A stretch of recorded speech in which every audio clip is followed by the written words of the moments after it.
Hi everyone and welcome to the Nerdy Up North podcast. It's a nerdy podcast and it's hosted by a Northern Nerds. I am one of your hosts, Sam. And I am the other host, Paul. And tonight we are joined by not just one special guest, two special guests. We have the lovely Ahobo Lee. So thank you, Lee, for joining us. And we have, like I said, I'm a little bit starstruck tonight. So yes, we have the amazing Ian Whyte as well. Has been in. When you look on his IMDb list, the categories of films that he has been in is just mesmerizing. Like, it blew my mind just looking through them. Like, that back catalogue is just unbelievable. But with every type of guest we do have on the Nerdy Up North podcast, we do try and get the guest to give us a little bit of nerdy credentials. So if you can tell us a little bit about your nerdy credentials there, Ian. My nerdy credentials. I don't know what you mean. When I was a little boy, I was obsessed with James Bond. Oh, very good. That's a rabbit hole I can go down. Classic Bond. Mm-hmm. I'm always a fan of Bond. Like I say, it always brings back good memories of my grandfather as well. Like, been babysitting and watching all the Bond movie. But interesting you said that as well, because when Sammy interviewed Neil Marshall like the other week, he actually mentioned that he's interested in directing a Bond movie. So with your connection there, you might actually get on the Bond movie as well. So. I went in for a Bond villain years ago. Oh. It was which one was it? It was Spectre. Right. Oh, okay. Wow. And it was a terrible audition. I was very nervous, and I was working on one of the Star Wars movies at the time, and some of the stunt guys on the movie had let slip that they were prepping to go on to the next Bond movie, and they were really excited about it. And one of them one day said, "Yeah, what's his face? What's the guy's name? The wrestler." Oh, Batista. Is that whose role you went for? One of the guys let slip, Dave Bautista's going to be in it. And I was like, oh, God. This was something I wanted to ask while we had you as well, like, because you go for, always gets like very specific roles of like the big guy or like the like scary monster predator kind of thing. Romantic lead. So I was wondering, did you have any like rivals in the acting industry? Like well, the most famous one is always like Sylvester Stallone and Arnold Schwarzenegger. Did you have anyone like that, or is it Batista? Is that who you're always going up for roles against? Ian had a rival with Dave Bautista. Like say that fight out in the wrestling ring to make it up now. Well, it's a really small industry, and you're eventually going to find out, who got the part. And I don't really spend a great deal of time thinking about what actors are doing. I'm sure Robert De Niro doesn't spend time thinking about what anyone else is doing in the industry, because it's a complete another waste of time. No, it's not a competitive sport. No, certainly. So on that note as well, because what we like to do on the podcast as well, Sammy has a very good disclaimer. So if you want to get the disclaimer out, Sammy. Now, this has been on the BBC as well, so she's very proud of this. That's true. Well, everything discussed in today's episode is our opinions and our opinions alone. If you'd like to discuss anything from today's episode, please come and join us on the Facebook page, the Discord, or the comments section, where we can have an open discussion about what we want to have. Is anyone coming for us and telling us our opinions are wrong? We can all agree to disagree in fandom, so let's keep it fun, keep it kind, and keep the toxic behaviour out of nerdism. Very well said there. So yes, so what I wanted to ask you as well, Ian, like, how did you get started as well? Because when I've been reading up, as like, you've been playing basketball all around the world. Retired, was it in 2003? I think. It was 2003, and I hadn't told anybody I was considering retiring, and I was going to give it another year. Right. And this opportunity popped up straight out of the blue, and I got a call from the secretary of the club, the Newcastle Eagles, and she said, "Listen, we've had a casting director on the phone, and they want to talk to you." Oh. And my first reaction was, "You're having me on. Nobody wants to put me in a movie." And so I just said, "Yeah, just pass on my number." And 5 minutes later, the phone rang, and it was Suzanne Smith, and she was casting for Alien versus Predator. Right. Okay. Said, "Come down to London." Went down to London. It was, as I recall, one of the hottest days of the year. Height of summer, boiling hot. Tiny little studio near Kingshaw Station. She handed me a wetsuit. Oh, yeah. A mock-up of the Predator head. Right. And the Predator masks to go on over the top. And said, "Start running."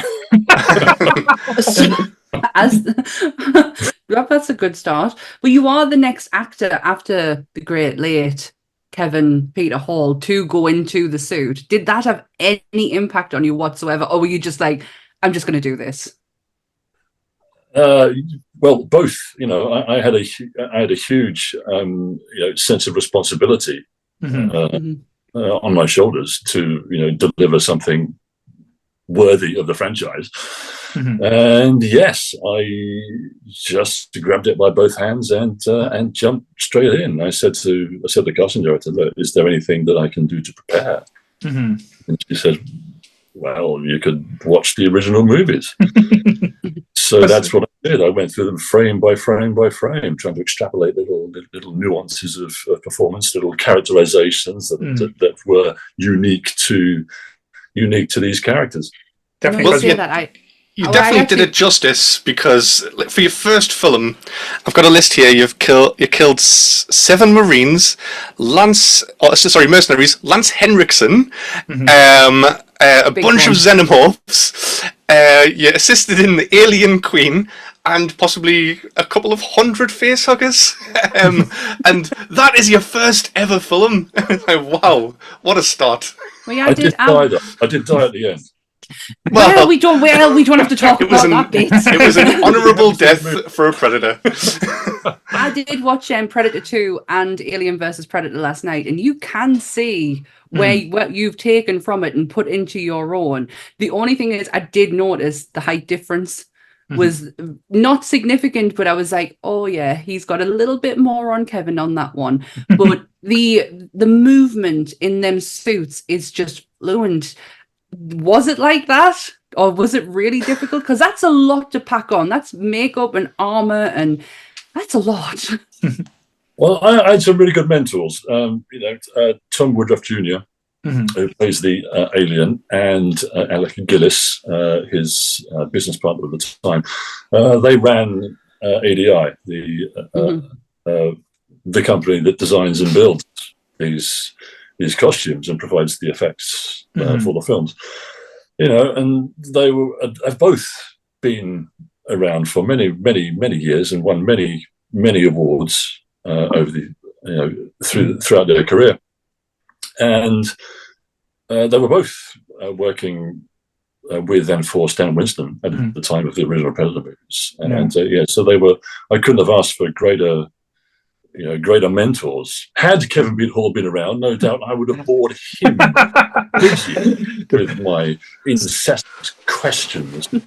It must have done something to you as well to put the suit on, because I imagine if I'm thinking about me as in my nerdy dungeon here, when you think about what you could do, even putting on a Batman suit or that outfit, putting the Predator outfit on.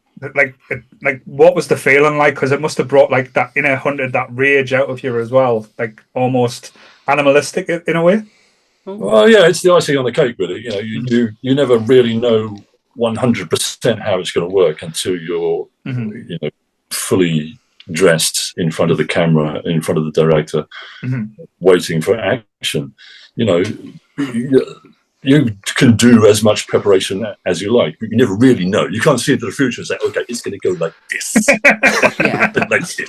You don't know. Yeah. Nope, certainly. Paul W. Paul, what's his name? Sorry. Paul Anderson. I can't think of his Paul initials. off the W. S. top of my Anderson. head. Yeah. Yeah, He's also a local guy, isn't he, from around Newcastle? Originally, yes. I was thinking maybe he was here at like a basketball game and like, that's who I want. I met Paul Anderson for the first time the day after my audition, and he had just flown in from Los Angeles and staying at a very, very nice West End hotel. And the casting director called me up and said, "Listen, okay, get on the tube and meet me down here at this hotel, and we're going to meet the director." And I was in there for about 15 seconds. Right. Basically, long enough for him to look me up and down. Looking down, said, "Yes, we've got our predator now." Sort of. Wow. But because just before we went live as well, you were talking about like how long ago this movie came out. Like it's scary when you like think about like time flies and stuff like that. With us being 80s kids as well, but it doesn't feel that long that since like these movies came out and like the buzz came out. Because I know originally it was all about like the comics for Alien versus Predator, but then we actually got what we saw, and from then on, it kind of took off for you just a little bit, shall we say, with some of the roles that you got after that. Like if you're talking about like the films that you've done from there, like you've been in, like you mentioned Star Wars, like being actually in that universe and being around like people like that. What was that experience like?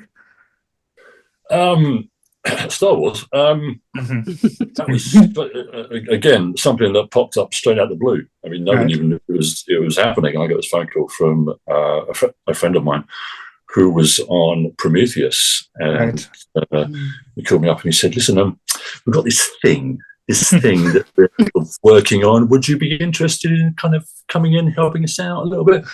And I said, "What's the thing called?" He says, "I can't tell you." Right. So that will get my interest straight away. That would be. I can tell you where it's set. He says, "It's set a long time ago in a galaxy far, far away." And I was like, "Oh, yes." Trying to play it cool, yeah. Yeah, I wouldn't have done that one well. I would have burst.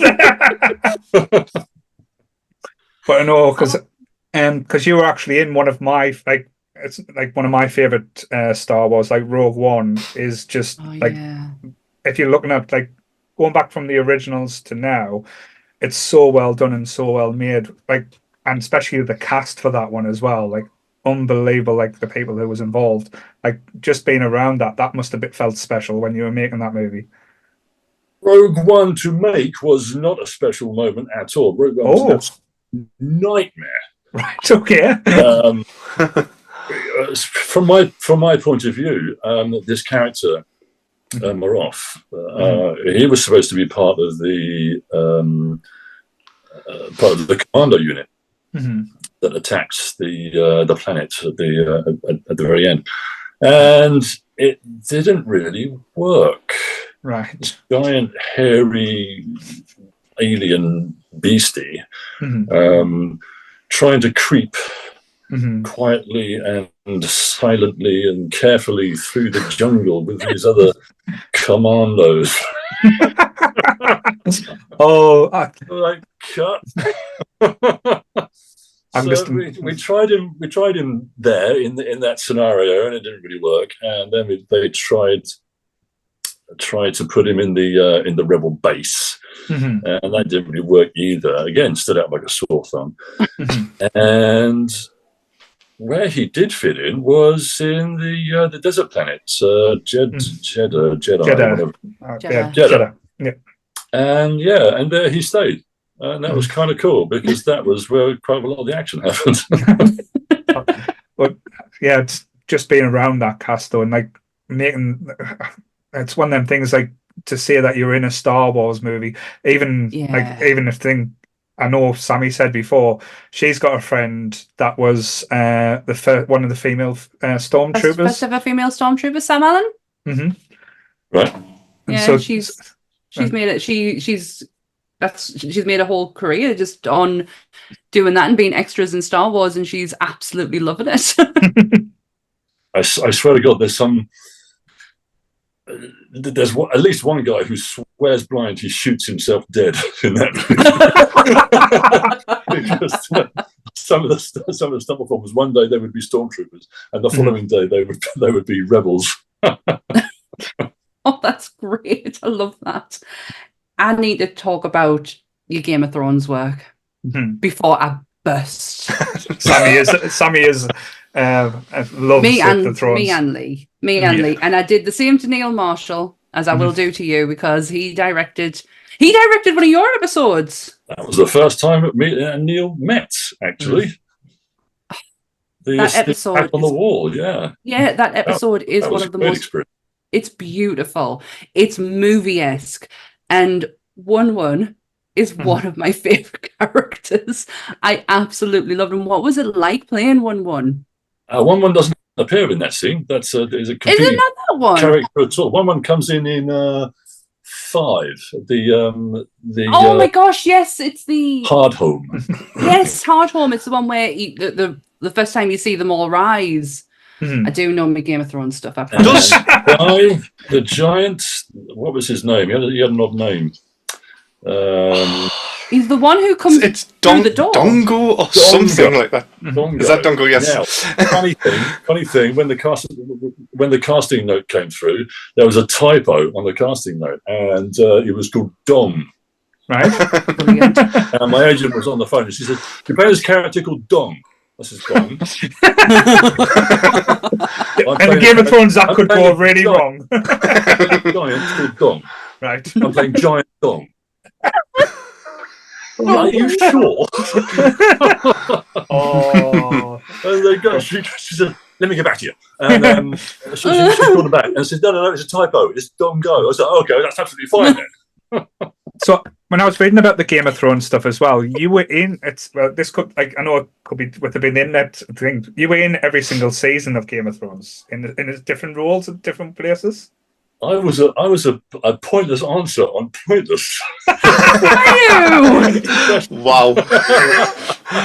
I didn't get the information from Pointless, but yes. It says because you went originally for the mountain. Is that right? Yeah, season 1, I went in for the mountain. Didn't get the part. Got on with my life. Forgot all about it. Mm-hmm. And then they called me up and said, "We've got this other character for you. No need to audition. It's called the White Walker. Yes. Did you want the part?" "Yeah, of course I do." And and if you weren't familiar with the stories, it's not even the first beheading. It's the second within about 5 minutes. Right. But yeah, so I remember reading, as Sammy said, the giant scene in. I'm not going to try and pronounce it with my accent. I'll just sound like an idiot. Win-win. Win-win. But your death in that scene was just absolutely so emotional. And it got you as well. But then when you rise back as like the zombie one, again, it's just like mesmerizing. Like the performance as well. Was that all like say outfit, or was it part CGI? Like how did they do that? Because it looked like, to make it as massive as that, if you were put in an outfit, that must have been a pain in the arse. Yeah, Game of Thrones is praised for its reality, and all the costumes are absolutely real, and they smell like they're real. Game of Thrones does smell like Game of Thrones should. Right. Very sweaty and hairy and all those other. I was never certain that the zombie giants, that 1-1 was one of the zombie giants, because I think he was buried at Winterfell. Right. So I think the zombie giants came from somewhere else, but I don't know where. And it was just another. I want to believe that. Do you know 1-1's full name? Yes. It is Sammy's testing now as well. It might be words to the effect of one weg, one dar one. Yes. Something like that. Yes. Now, do you know how he got his name? Oh no, don't. Right. This may be a speculation as well. Now, I heard that one of George R. R. Martin's friends was a big fan of the New York Giants. And one of his favourite players on the New York Giants at the time wore the number 11.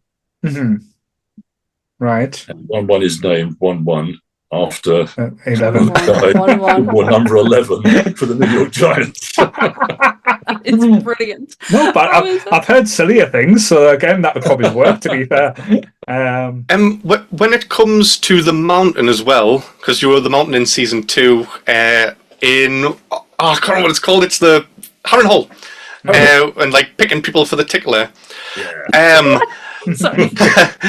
Are you glad that you only played the mountain for that and not for the ones that is it Hafthor Bjornsson? Hafthor Bjornsson. I don't know how you would feel being put into that category of him crushing that guy's head, and that's one of the most horrific things I've ever seen on TV. Yeah. Well, are you glad you didn't stay on as the mountain for that, or would you have liked to have done that? In the original scripts for series 2, there were some flashback scenes that went back to I don't know where. Anyway, the mountain was doing very despicable things to somebody.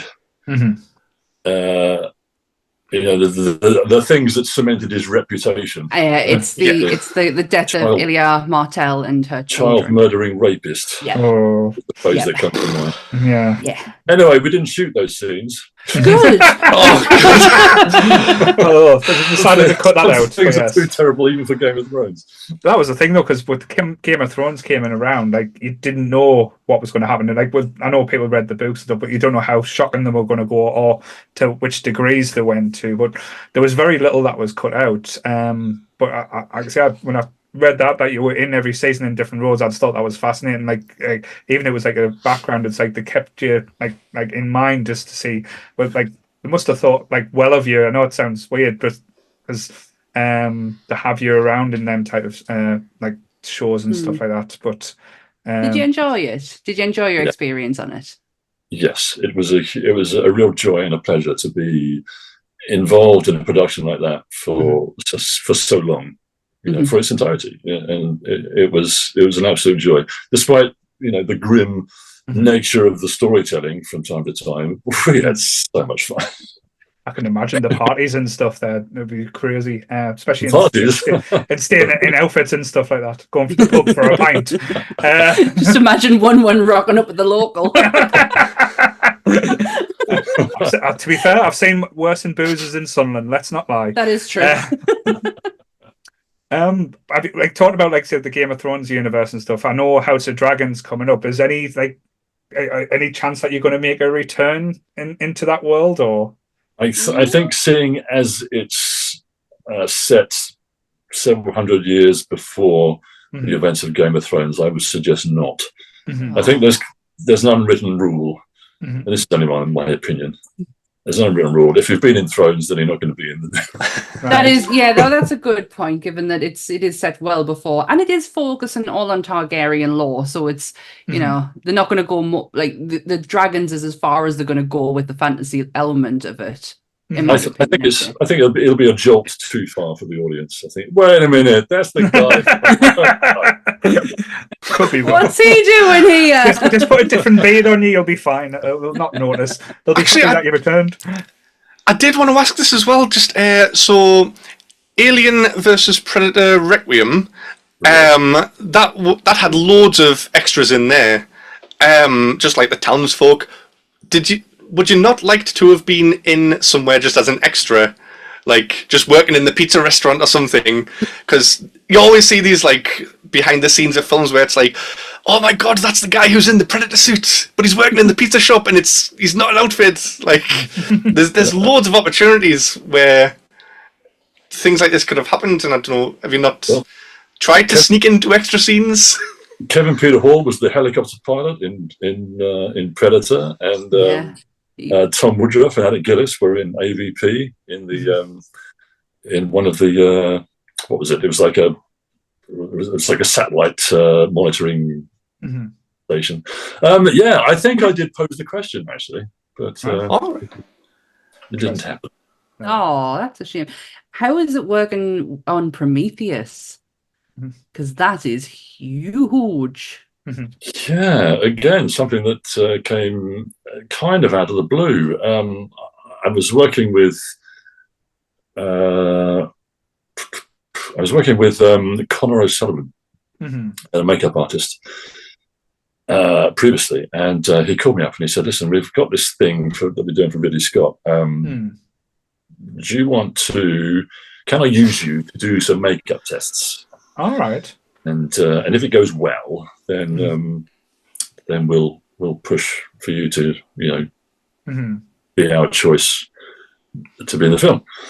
And we did all these makeup tests, and one of which was like a full body makeup, which took about 11 hours. Wow. And eventually got asked to go in and see the casting director. Right. So I went down to her casting offices, and sitting in the waiting room, and she came in and said, "Why are you here?" Oh, nice of her. Well, I've been asked to come down and see you. She said, okay. She disappeared. She came back with this scene for you to memorize. No dialogue, just understand the action. And they gave me a few minutes to have a look at the scene. And I went into the audition space and did this scene for her. And ironically, it's the only scene in the film that I didn't do, because it's right at the beginning. Right. When it's when the engineer type character creates the black world. goo, makes the ultimate sacrifice and sees his being to the planet, so to speak. And that's, and the reason why I didn't do that is because it required a full body makeup. Right. Connor said to me, he says, "Yeah, we learned an awful lot doing these makeup tests with you. One of the things we learned was that it's really heavy. And we can reduce the volume and reduce the weight simply by putting it on somebody smaller." Right. And so the guy standing on top of the waterfall in Iceland is somebody considerably shorter than myself. So that's the thing with Prometheus, because it's one of those movies where a lot of people do give it a lot of hate, but I actually really enjoy it. And like, because with working with Ridley Scott as well, what did you get him see much from or speak to him much? Because he's one of these people that you always hear good things about or nice things about. Because he's a local lad, that's why. Yeah. North Shields, isn't he, or South Shields? Yeah, and isn't it Sir Ridley Scott now? Sorry. I believe. Promoted. Yes, I could be making that up, I tend to do that. Sorry, has become the new queen, so it's fine. He was very hands-on. Right. There were days when he would actually come into the makeup studio. And because he's an artist at heart, he becomes a fine artist, and he would have in-depth conversations with Connor about the depth and of the color palette and the color schemes and the designs, etc., etc. Crazy though. That's the thing, when you think about someone, you don't get to where he's got without having that kind of passion or that control as well to be over the minute detail. But no, he's one of those people that when you say you don't want to meet your heroes or meet people that in case they let you down, but I actually would love just to have a conversation one day, just to pick the brains of Ridley Scott a little bit, just to see how he ticked a little bit as well. Yeah, he did, and I was right. I've just fact checked myself. He is Sir Ridley Scott now. the makeup in Prometheus is absolutely stunning. It's beautiful. The whole aesthetic of it is beautiful. Did it generally take 11 hours after this testing, or did they manage to bring that time down a bit for yourself? Well, that was just for the full body. Yeah. We I think it was about 40 odd days in total of prosthetic application. And these guys are absolutely artist perfectionists. You can tell. So talented. And to be able to replicate their art day after day after day flawlessly. It's an incredible skill, and one that I'm still in awe of. Yeah. So the headpieces were, head, ears, nose, top lip, bottom lip, neck. But you could still see your face in it though as well when you look back at the images, especially when, like, say, it sounds weird, Google searching like your face and features stood out quite a bit in the Prometheus mold as well. So it must have been quite nice, because like when you're in Predator mode, no one's going to see your face because it's the Predator mask. But then Prometheus, does this stop you getting recognised?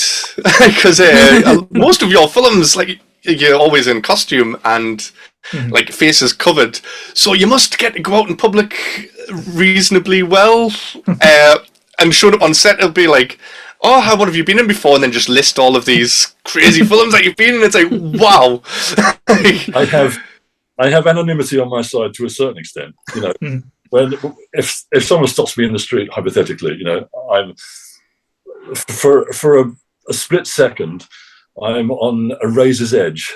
Oh, bless you. Going into, you're that tall guy from the movies, or, yeah, you're just a really tall guy. Oh. You never know. They might say, didn't you used to play basketball for the Newcastle Eagles? That could be one that could, because like say, that never happens. I never get recognised for that at all. Really? Exactly.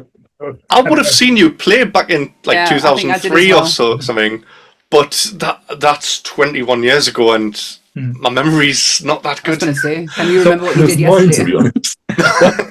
I'm interested to know, because I used to play basketball a lot when I was younger. What position did you play? Was it a centre? I was a centre, yes. Yes, I was nicknamed the power forward because I was not very talented, but I was on to take players out of the game. That was my main. I was almost like the Dennis Rodman style of player, but I used to get fouled out by the second quarter, and then used to injure one or two players. That was not to say it was my proudest moment, but I was going to say, do you really want to say this out loud? Well, I was went from playing rugby on the Saturday and then playing basketball on, and I'm only 5'9" as well, so I'm not the tallest. So I had to put myself about a little bit.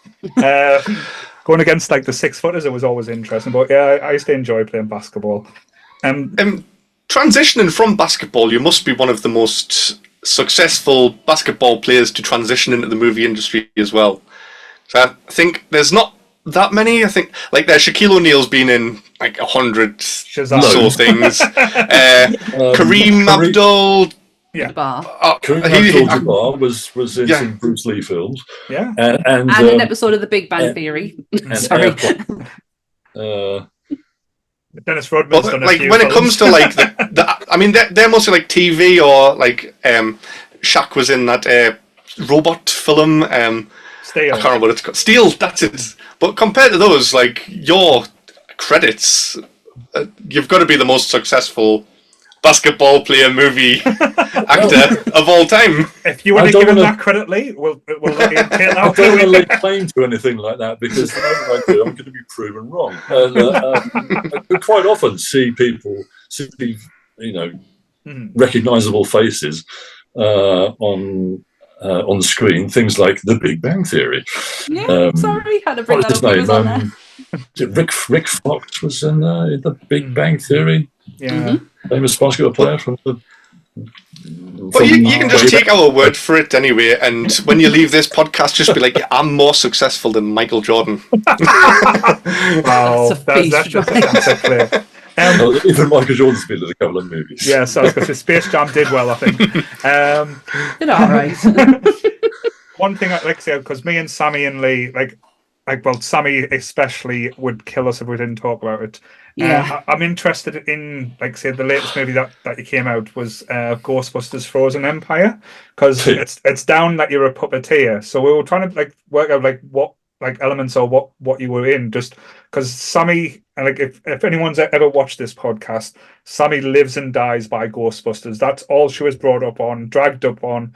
To the point where she used to watch it 3 times a day just to get through the days at times. For 10 years.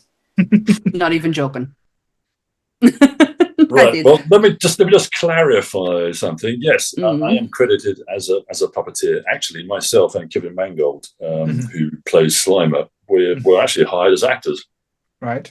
And I didn't even notice that it was a mistake in the credits, but Sony Pictures we've got identified the mistake before anybody could notice, and they said they're going to change it. It hasn't happened yet. Don't hold your breath; it probably won't happen very quickly. I've got the order for the 4K, so I'll check it out for you as soon as my DVD comes. But yeah, like, how amazing would that have been, though? Like, being in, like, now the legend that is Ghostbuster, or the legacy that is the Ghostbuster movies now, like, you're going to be forever known as like a main bad guy in a Ghostbusters movie. That's just incredible.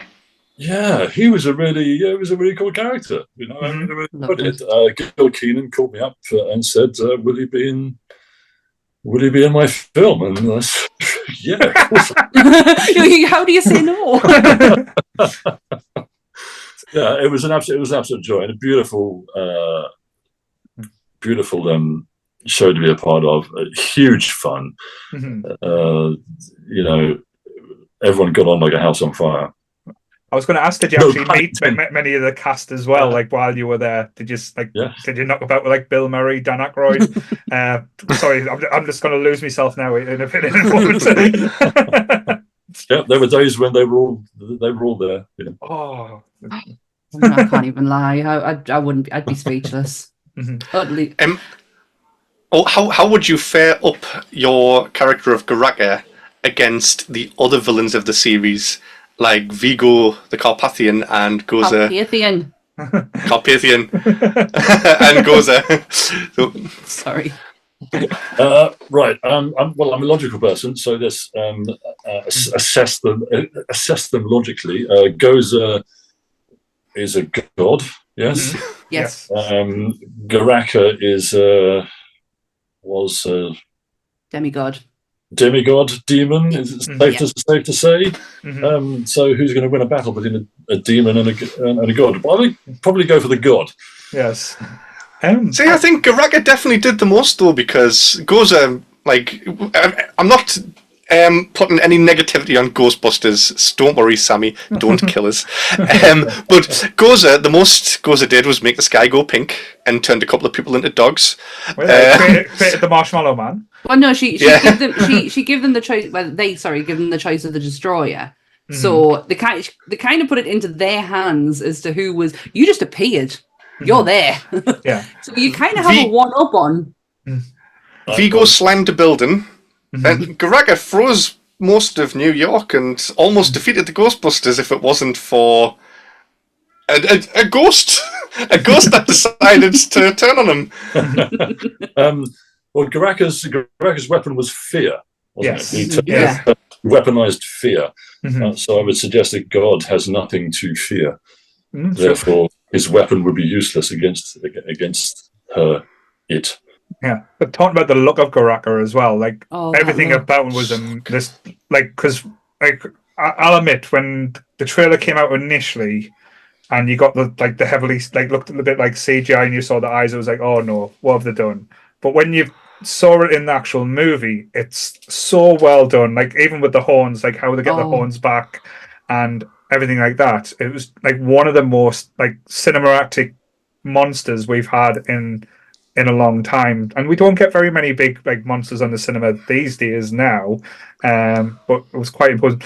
So how much, like, like yourself, did you put in that, or did you go back and watch like the real Ghostbusters cartoons to try and get like a little bit of inspiration from it as well? No, there wasn't really much I could do. The first thing I did was watch Afterlife. Right. Yes. I wanted to get a sense of how the other characters fit into the story. Did you cry like me and Sammy did though? Because That cried ugly tears. May have Yes. had something in my eye. Yes. But no, there wasn't really much I could do to prepare the character beyond just creating his kind of psychology, so to speak. I guess that's the ideal part, really, because you knew. It's something they've not seen before and been before, so it's not something that you need to replicate from anything else that has come before. You just create your new. You're here, and you looked spectacular. Them horns were amazing.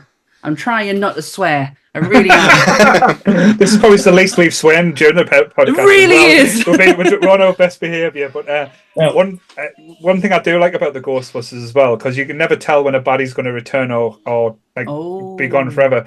So again, just to try and get spoilers out there, do you think we'll see a return in a future Ghostbuster movie at all? Will Baraka be back? I think it's unlikely. Right. No. When I go back to horns, I hadn't seen the design of the character, and I was watching Afterlife, and there's that scene where she's flicking through a book, and one of the pages is a horned character, is a horned demon. I was like, I froze the screen. Is that it? Is that me? Well, you just pointed something out I didn't see. One thing, because like as you can see, I'm a huge collector of all things like nerdy and toys. When Afterlife came out, there was like the figure sets that were great. One thing I've been waiting for, and I'm still waiting for, the Frozen Empire figures haven't really materials, because I want like a Pulse or like a Garaka figure, not just the Funko, but like the actual figure. That will be like just where it looks. As any, I don't know if I know you don't have anything to do with the marketing or anything like that. Can you put a word in for us to get one out there? Must get toys out quickly. Yes, for nerds. Yes. But no. So what have you got? Is any future things that you've got on the horizon that you can let us know, or is any secrets? Yes. Very exciting. Had some very exciting news about 10 days ago. A movie that I shot 2 years ago, right out of lockdown. Right. With Alec Gillis doing the critical effects. At the time, it was called Year 2. Now it is called Werewolves, directed by Stephen C. Miller. And there was an announcement through Variety, like I said, about a week, 10 days ago, which said that it had just been picked up for distribution in the UK. Oh, amazing! I had a message from the director saying more news in a couple of weeks. So hopefully soon we'll get an actual release date and possibly even a trailer. All right. So, we'll try and keep in touch with that, because like our lovely Sammy does a monster podcast as well. It's part of the Nerdy Up North branch, the one where Neil came on. So if we do get news for that, that could be something that Sammy could talk about as well. So I am just starting to find a love for werewolves. Didn't really had one before until I watched the actual Wolfman. Now I am kind of falling in love with them. And obviously Neil Marshall's Dog Soldiers helped massively in that. So are you playing the werewolf in this one? That's yeah. Romantic lead werewolf. Please make that happen. You've played a kind of werewolf before, haven't you? In Blood Moon as the Skinwalker. It was like the Western Skinwalker movie. If you haven't noticed, Lee's done his homework. I've been on an Ian Whyte-a-thon for the past couple of weeks, just watching. I've seen most of the things you've been in anyway, but then it's just these other things like Blood Moon, Harrigan. I hadn't watched The Northman until this week, and that's one of the best films I've ever seen. What a film! I watched it. It's amazing. We're talking about Hang on, let's go back to Blood Moon. I no one's seen it. So what do you Yeah. think? Sorry. I've seen it now. Yes. Go on, then, Don't Lee, use what's it about? Let me talk about that then. Blood Moon, yeah. It's a western. It's based on it's based on the legend of the Skinwalkers. All right. Yeah. It's native North Native American mythology. legends. Yeah. There's a ranch it's called Skinwalker Ranch in America that freaky things happen on as well. But yeah. He watches the documentaries on it. Yeah. Sorry. They wanted this werewolf to be the biggest werewolf that ever been seen in a movie. Right. Ever. Okay. On these massive stilts. They put you in stilts as well. Oh, 8.5 feet tall. Wow. We shot it in Essex. This Wild West town, hidden deep in the woods of Essex. And it had poured with rain for about a month. Mm-hmm. The set was a total quagmire. Mm-hmm. Most of the time, I was just in Wellington boots, had to get rid of the stilts because I couldn't stand up in them, and just slopping around in wellies in the mud. And there's a scene in the town saloon where there's this big battle, and the werewolf comes in and does some nasty werewolf things, and the heroine jumps on a table and climbs up on his back and starts stabbing him in the back with a knife. And it was the day that the stunt coordinator had to be somewhere else, so we're doing this fight scene, and the stunt coordinator wasn't there. I was chatting to the stunt coordinator the following day. He says, so tell me about the scene yesterday. He says, okay, so she hopped up on my back and was doing all this stuff, and I was like, wait a minute, she hopped up on your back? She says, yeah. He says, you were on the stilts. I was like, those things aren't tested for that kind of weight. It could have been Well, there's only one way of testing it, to be fair, though. Like, say, That kind of works. I'm guessing this is the most that you got shot in a movie as well, because there's a kind of like RoboCop kind of like just people just lined up, just shooting you for a while towards the end, I think. I remember going off the building. We're getting shot and falling off the building. Oh wow! Well, Lee put it. And you do all the stunts as well, don't you? Oh right. Well, Lee put an interesting post up today on his Facebook page about the amount of deaths that you've had in a movie, and actually says that you're quite equal to Sean Bean. Well, not quite equal, because Sean Bean has a crazy amount of deaths. Like I think he dies in everything bar maybe 3 of his films. But we had a bit of a vote for which one is your best movie death, and we've got Scar being impaled by the alien queen, Wolf getting stabbed by the Predalien and dropped a nuclear bomb on. Sheikh Suleiman, the Jinn from Clash of Titans, 1-1. The Bessie tribe member getting punched in the head by Dwayne The Rock Johnson.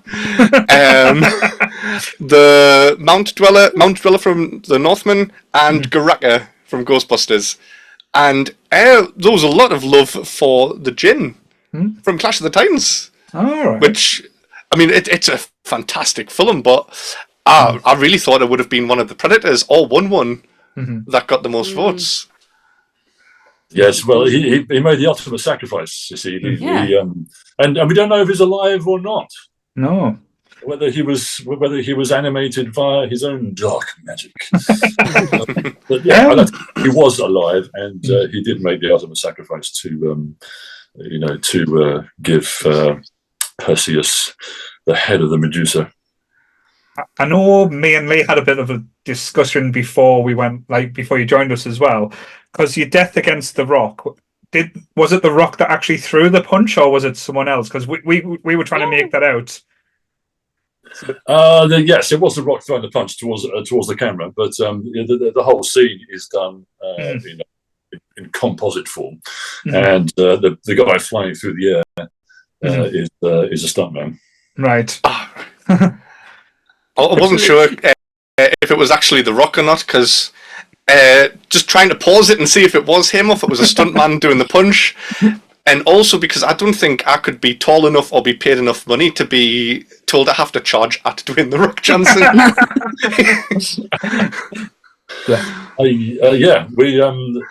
I pleaded with the director. Let me at him. Let me at him. Die. I'm trying to pad my part. I'm not the first actor trying to pad his part. I die, and then my army goes into battle. Yes? Yeah. Would it better if I lead my army into battle and then die, and then it all stops? We're going to do it as it's written in the script. I'm just saying, it might work better that way. And then starts into it's always worth a try. But yeah. One of the things movies you probably don't get asked about as much, not as bad as Blood Moon, and it's one of Lee's favourite films as well. Which again, this isn't taking the piss at all. You were in Dragon Ball Evolution. Who's Aru? Yeah, because Lee is one of the people that actually he met James Masters and was the only one person that got him to sign an autograph that wasn't Spike from Buffy. It was the Dragon Ball Evolution one. I was like, I love this film. Like, will you please sign this? And I was like, tell him, it's good for this reason. And he went, I'm going to write that this movie sucks. And he just wrote this movie sucks to Lee. Thank you, James Masters.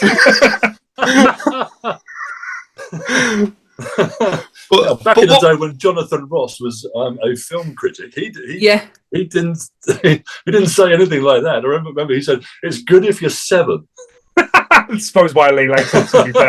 Well, no, see, the original Dragon Ball, it's meant to be just like a fun adventure kind of movie, which is what they make it like a bit of a silly, like happy film throughout, instead of all of the fighting and power-ups that Dragon Ball Z has become famous for. And I think that's what the fans expected, instead of like a happy adventure film. So it's not that bad. I didn't know what to expect. ADI were doing the creature effects, and it had these inhuman, rage-filled red eyes, which I couldn't see out of. Right. Instead, I had a tiny little TV screen which was perched inside the mask, just above my nose. Wow, but that got a bit warm as well, though.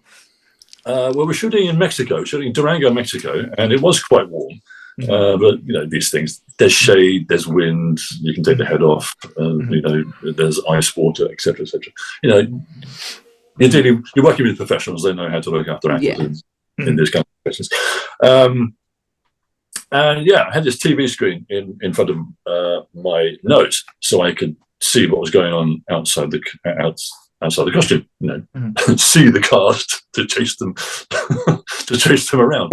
And the idea was there would be a tiny little camera hidden into the costume, and that would be my view. That didn't quite happen that way as it was planned. They decided at the last minute, first day on set, decided that, hey, they would just plug me in remotely to the camera feed. So I'm looking at the camera feed, which is looking at me. Yeah. I'm looking at myself. I'm an existential crisis going, what's happening now? So we're doing this scene. I said, listen, I need to have the head off so that I can figure out what it is I'm doing. Okay, so here comes the cast, and they're going to be running this way, and you're going to jump into frame, and you'll be running across this across this landscape after the heroes, and they're going to be running away from you. Okay, right. So I'm watching myself run towards myself. Left is right. I took 2 steps and fell over. Oh, Dear me. So, ouch. Oh, bless you. So I know, like I say, with all the roles and like movies you've been in, so I know it's going to be hard to ask this question, but like, what is your favorite experiences from, like, because I know you said Star Wars was like Rogue One was a terrible experience, but what has been your favorite? Oh, well, they all mean different things for different reasons. AVP was my first movie. It was The Predator, one of the most iconic sci-fi characters ever designed. Working with Ridley Scott on Prometheus was an idea in his head for 32 years before we brought it to fruition. The Star Wars was great to begin with. I started off with Star Wars on The Force Awakens. And I played several creature characters, but also a stunt double for Chewbacca as well. Yeah. Oh wow! Peter Mayhew, man. But I think the things I'm most proud of are the human beings I've played over the years. It doesn't happen very often, but it does happen from time to time. And the work I've got lined up at the moment, and potentially lined up at the moment, is all human beings. All right, interesting. So instead of finding the humanity in the monsters, as I've done over the years, I'm now finding the monster that lies in the man. within the human. Well, I've seen one of your upcoming movies, something Solar Quest. Is that getting made, or is it in production hell? Oh, the tagline sounds great as well, though. Hunting the ruins of the galaxy, bringing evils to justice. That sounds great. I should get in touch with the producer again. I haven't heard from him. I don't know, a long, long time. He looked really disheartened there. Sounds great. Is there any other? I know you're so happy to be going into acting as yourself, but is there any monster? Because obviously I do a monsters podcast. Is there any famous monster other than what you've done that you would like to have done? Count Dracula. Oh, interesting. I love to do Count Dracula. I've actually got a script for a play.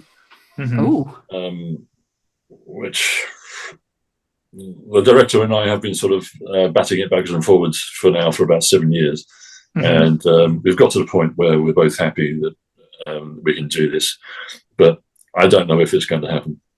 Well, that's how Bela Lugosi started. He was on stage with Dracula. Just saying. To be fair, though, I've got this idea. I'm going to pitch it to you now. I've said this since we saw Renfield with Nick Cage as Dracula. We need a monster universe with Nick Cage playing every single monster movie out there. Like Nick Cage playing the Wolfman, Nick Cage playing Creature from the Black Lagoon. I think this would make money, especially after seeing Renfield.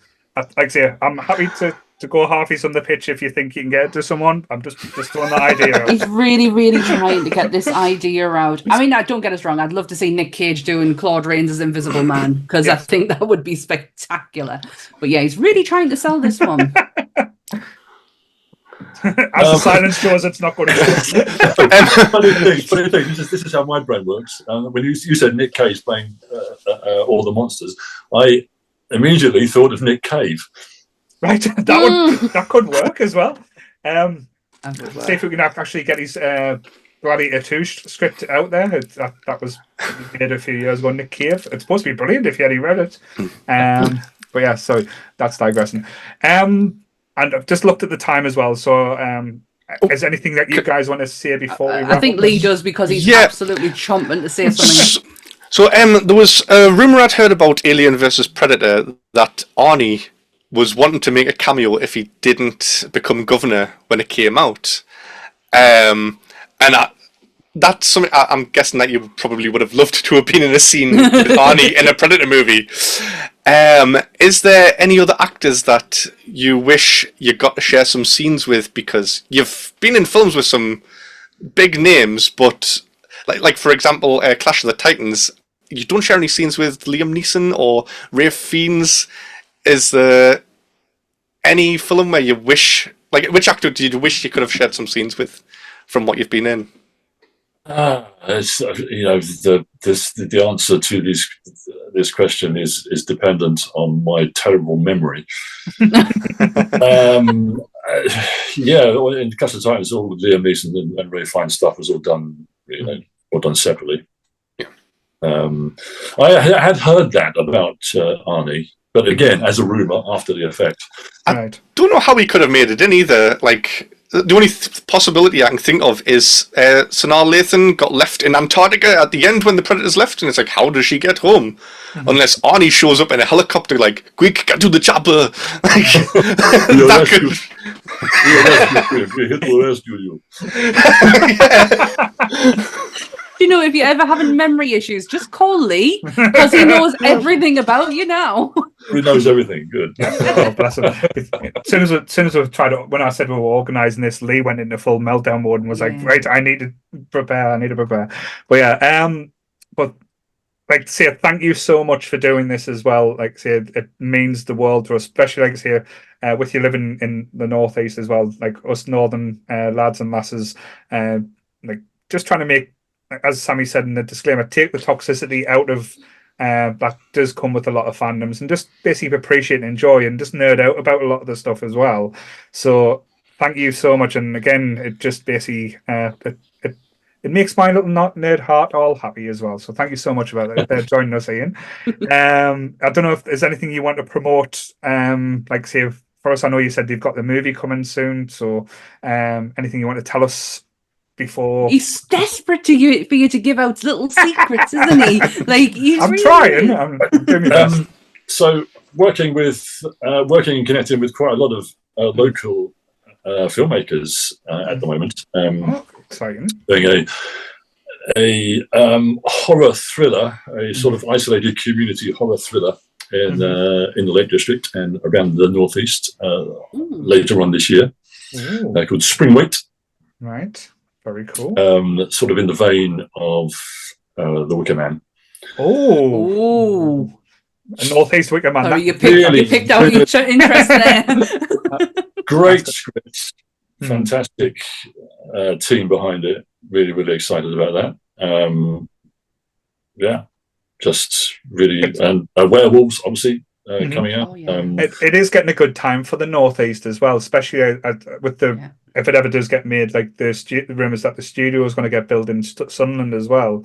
So hopefully this is going to be the new mecca, because there's a lot of talented people. And again, I know it probably is a bit cliche. We do get a bit overlooked when it comes to the north with a lot of the stuff that's going on. So yes, just exciting times. But yes, anything you want to say there, Sammy? Anything more? No, I'm all good. I got my Game of Thrones stuff out of the way with. I embarrassed myself over it a little bit, so that's fine. I'm good. You didn't embarrass yourselves, but yes. But like I say, thank you so much for joining us, Ian. Yes, thank you. You all, like, if you ever do want to come back on or do anything with us, like I say, I'll probably beg you. Don't worry. And next time you're at Nerdfest, we'll actually say hello and not be too scared to come over and talk to you. Yeah, come and say hi. It's been an absolute pleasure. Thank you for inviting me onto to your podcast. It's been great. Absolutely loved it. Thank you. Thank you. So yes, so I'm not going to promote anything because when we put this out, I don't know what's going to be available. Exactly. Yes, so same bat time, same bat channel. Stay nerdy, everyone. Bye. Bye. Thanks. Bye.